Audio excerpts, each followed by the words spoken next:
How to build a training path for your new teammate. Training new teammates is a really big deal. It's said that a bad hire who leaves the team is going to cost you between 2 and 16 times what you initially paid to acquire them as talent in the first place. So, yes, hiring well makes a big deal. Yes, onboarding well is a big deal. But then designing a great training process for your team member is of paramount importance. I know that years ago I had hired a salesperson and they were a total disaster. I could not figure out what was wrong with this person. Why didn't they know how to do things? I thought that I was hiring them because they'd had all this previous experience and they should know what to do. Right? Wrong. I decided after that failed training that I needed to really take ownership over designing a successful training and onboarding experience. He had gotten good onboarding, but not good training. Well, now that I'm many years later and I've hired hundreds of more people and I've now done it right, oh my goodness, can I ever tell you that it was probably mostly me that was short as a leader, that I wasn't doing my part to help my new teammates succeed all those years ago. So in this video, I'm going to share with you the 3 critical areas that you need to think of when you're designing your training program. And I'll also just give you a bit of a caveat here. Not all kinds of hires need the same kind of training. So for example, training an executive assistant looks very different than what I'm teaching you today. So what I'm sharing with you today is not for training an EA. I'd say that what I'm sharing with you today also is not for training like any of your directors or C-suite kind of people. That's going to be different training again. This is more so for what I would call the team of talent. Who are the people who are delivering services to your customers and or are behind the scenes as part of that production process? And I don't just mean in client services, but it could be in acquisition, so marketing and sales people. It could be production people. It could be what we call mothership, finance, legal, HR. Whoever is the team of talent, this is the training design that I'd recommend that you consider. In this video, I also share with you the timeline of how long I think it should take. And I'm actually also going to give you the exact script of what I think that new team member should use as a template when they send you a daily report at the end of every single day, so that you and that team member can stay nice and tight each and every step along the way. So no further ado, let's jump in. This is a great approach that I've seen work in multiple companies across multiple industries. Also, for what it's worth, my focus has been on service-based businesses. Not saying this can't work in products, but just giving you the context of where I'm coming from so you can adjust your learning accordingly.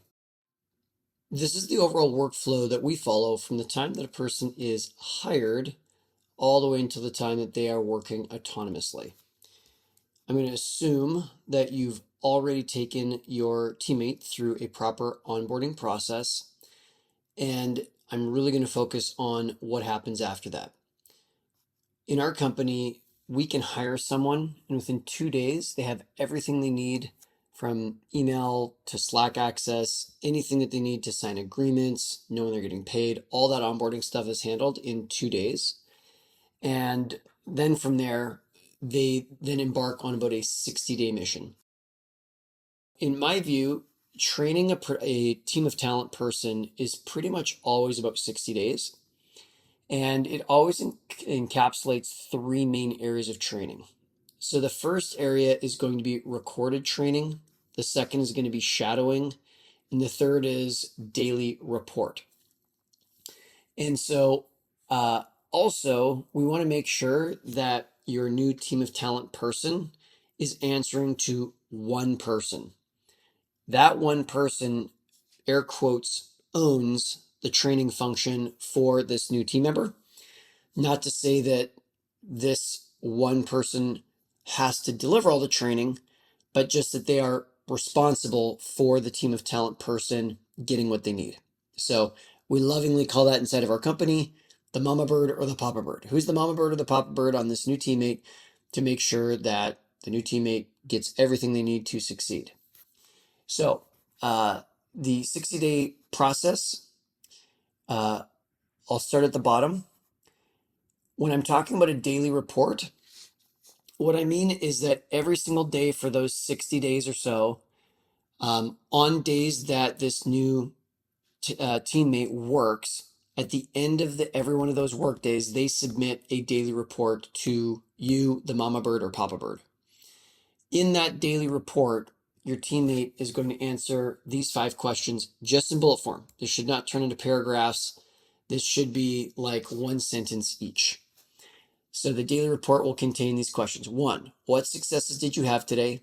2, what struggles did you have today? 3, how did you overcome them?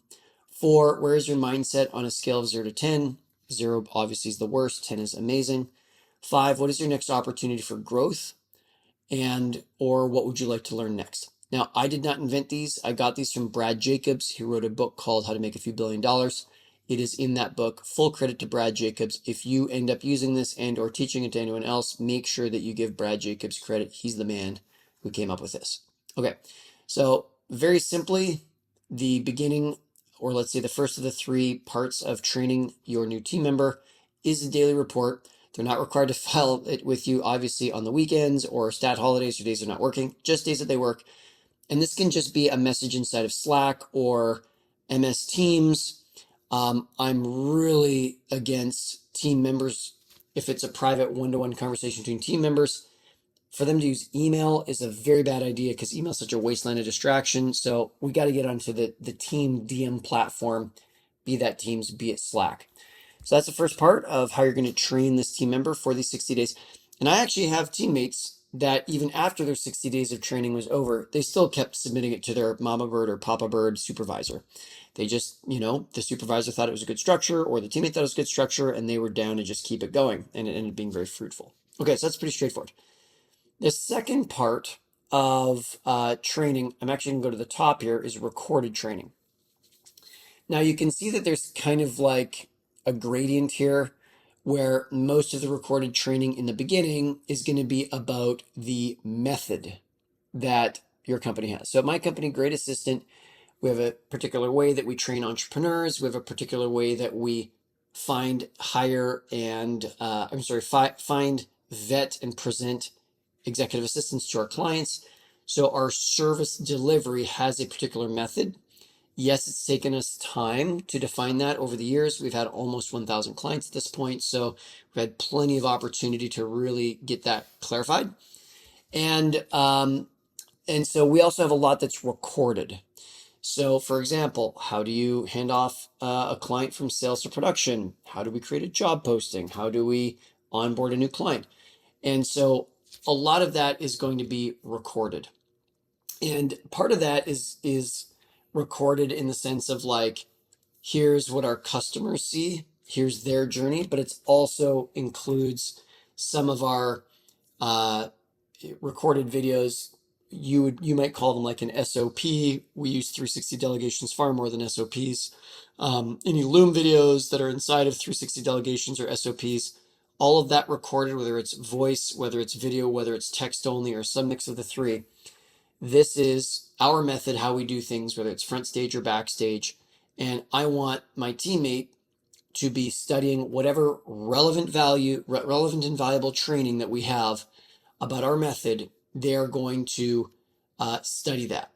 And they'll probably spend most of their time in the first handful of days watching predominantly recorded training. Then as time goes on, they're going to learn less about the theory of how we do things, and they're going to spend more and more time actually seeing the real thing being executed. So for example, let's say I'm talking about a coach inside of my business, because we have a client success coach role. They work with our clients one-on-one as they're getting their assistant. So in the beginning, my coach is going to be watching. This is how we do the first kickoff call. This is how we capture notes on each of our clients so that we can stay up to speed on where they're at. This is how we deal with clients who don't show up. Like all of that is learning about the method. And then from there, pretty soon we start also introducing videos that show the real thing being done. So if this is theory, this is the textbook or the SOP or the 360D, this is going to be a recording of the actual production happening. So if this is our coaching method, then right here, then we'd have the coach watching live coaching sessions of coach with client. And they'd spend more and more time watching that.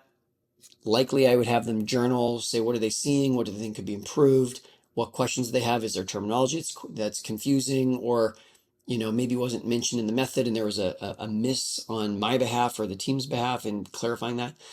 So you want to go from theory to watching the real thing happen. And this is all in a recorded environment. Okay. So at the same time that this is happening, we start with shadowing pretty early.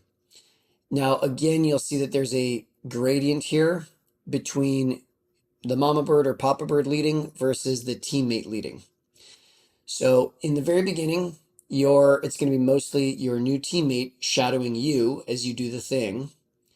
And pretty early on, I want to see the new team member leading, even if it's just small little bits, even if it's just introductory pleasantries or whatnot. I want to get them involved with leading and doing the work as soon as possible. So let's say that let's use the coaching example again. It's a coaching call with a client.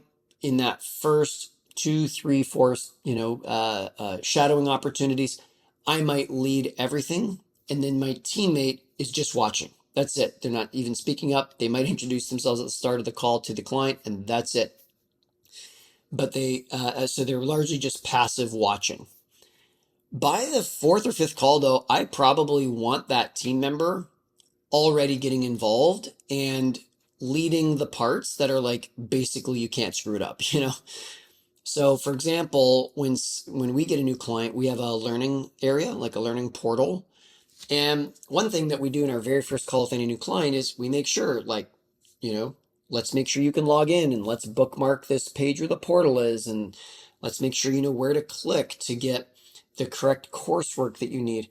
And that's very just like, hold you by the hand type stuff. There's not a lot of judgment. There's no experience required.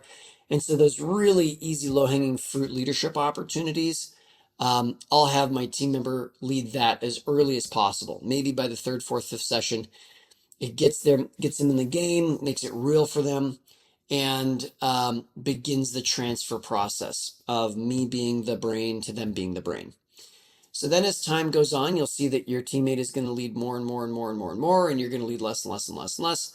And then by the end here, they should be basically leading everything entirely. And now you're the silent one who's just observing how they're doing. You might give them some feedback off camera through Slack, through MS Teams, and or capturing your thoughts in a Google Doc on the fly as you're watching them work. One or another, you're going to be mostly kind of just critiquing their work. Now, between these two, I'd actually say that it's probably a little bit more like this, because I will have a new teammate do a little bit of study first, maybe for the first few days or first week, usually before they kind of get into like a live firing exercise. So if that's a little staggered, that would make sense to me. Now, one question or challenge sometimes I hear is entrepreneurs will say, well, Tim, that's great. I know that we have a method, but I don't have a full playbook of SOPs. I don't have 360 delegations. I don't have this beautiful client journey mapped out or whatever. What do I do? And so one thing I'd say to that is, well, you are at a bit of a disadvantage because you have not yet built that infrastructure. However, it doesn't mean you're out of the game, not by any stretch of imagination. It just means that the recorded training will be less. Like it might only be half the size or a third the size or a quarter the size, where you are missing recorded training on your method. What it means is you're going to have to teach it live. Now, here's the good news. As you're teaching each piece live, record it. So now you do have recorded training, and do keep it at least semi-organized inside of something simple like Google Drive, for example, so that you can get back to it in the future. And if you don't have samples of success, you don't have samples of you doing the thing, Perfect. Have your teammate look over your shoulder while you do it live. Same idea. And yes, it's a bit of a burden that you have to teach it live, but you do it once. You teach them live. You might even take their Q&A live during the recording. And after that, now it's recorded again, record that, save it to Google Drive, keep it relatively organized. And now you do have recorded samples of success. So even if you don't have this, you will produce it very quickly. I'm telling you right now, it will feel like a ton of work the first time that you're building these items. And you know what? Yes, it sucks. It's the price to pay to build scale and leverage inside of your business. It's a one-time investment that will pay you dividends for a very, very long time to come.